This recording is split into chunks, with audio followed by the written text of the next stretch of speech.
Hello everyone, welcome back to another mini blog. তা আন্দামানে আরও একটা মিনি ব্লগ নিয়ে তোমাদের সামনে চলে এসেছি। তো আমরা আন্দামানের সেকেন্ড দিন আমরা গেছিলাম দুটো আইল্যান্ডে।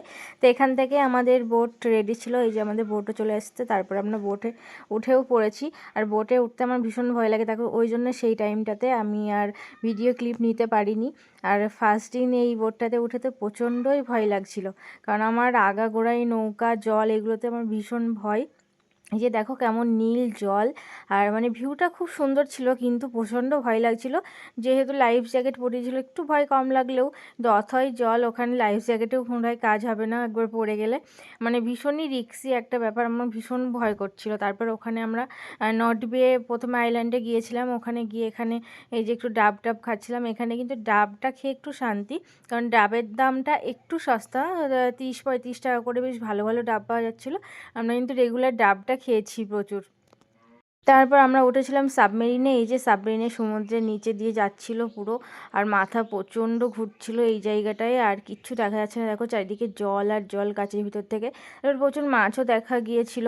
আর এইদিকে মামাই তারপর সাবমেরিন থেকে নেমে এখানে একটা পেয়ারা মাখা কিনেছে। এখানকার যা দাম, মানে অসম্ভব দাম, মানে একটা পেয়ারা 100 টাকা, ছোটো সাইজ, তাও আমাদের এখানে বোধহয় 1 কিলো হয়ে যাবে। আর এখানে দেখো তারপর আমরা আসলাম রস আইল্যান্ডে।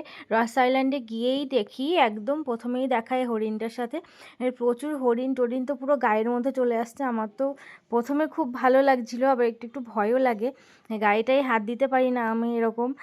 তার একদম কাছে চলে আসছে, আরে ওরা মানে মনে হচ্ছে দেখে ভীষণই ক্ষুধার্ত হরিণগুলো। ওরা তো খাওয়ার জন্যে মানে কাছে আসছে, কিন্তু ওদেরকে কোনো খাবার টাবার দেওয়া অ্যালাউ ছিল না, সেজন্য কেউ কিছু দিতেও পারিনি। আর জায়গাটার ভিউটা দেখো কি সুন্দর। এরকম রাস্তা দিয়ে আমাদের প্রায় 3-3.5 কিলোমিটার এরকম অনেকটা আমরা ঘুরে বেরিয়েছিলাম। আর ঘুরতে ঘুরতে প্রচুর হরিণ ময়ূর এইগুলো দেখতে পাচ্ছিলাম। ওরকম একটা কার নিয়ে নিয়েছিলাম, কারে আমরা 6 জন বসেছিলাম। তারপরে এরকম সবাই ঘুরছিলাম, বেশ সুন্দর ভিউটা, দারুণ ছিল এখানকার। আর ঘুরতে ঘুরতে বেশ অনেক ময়ূরও দেখে ফেললাম। এই যে দেখো এখানে একটা ময়ূর দেখেছিলাম, ময়ূরটা এত সুন্দর, দেখতে ইচ্ছা করছিল সত্যি, আর পাখাটা মেললে তো আরও সুন্দর লাগতো। এই রাস্তা দিয়ে অনেকটা যাওয়ার পর আমাদের এই ভিউটা আসলো। এই ভিউটার নাম ছিল লাইট হাউস বললো, অনেকটা নিচে নামতে হয়েছিল। আর আমরা ছিলাম তো অনেকটা উপরে আর কি, সেটার থেকে সমুদ্রের নিচের দিকে এই ভিউটা ছিল, অনেকটাই নামতে হয়েছিল। ভিউটা ছিল অসাধারণ। এটা আমার ভীষণ ভালো লেগেছে এই জায়গাটা, যে অসাধারণ একটা জায়গা ছিল। মানে এখনও সত্যি মনটা মনে হচ্ছে এই জায়গাটা টানছে, এত সুন্দর এই জায়গাটা। আন্দামান যাওয়াটা সার্থক হয়েছে, এই জায়গাটা না দেখলে বোধহয় হতো না, এত ভালো লেগেছে জায়গাটা, পুরো মনে হচ্ছে যেন ছবিতে আঁকানো। টাটা।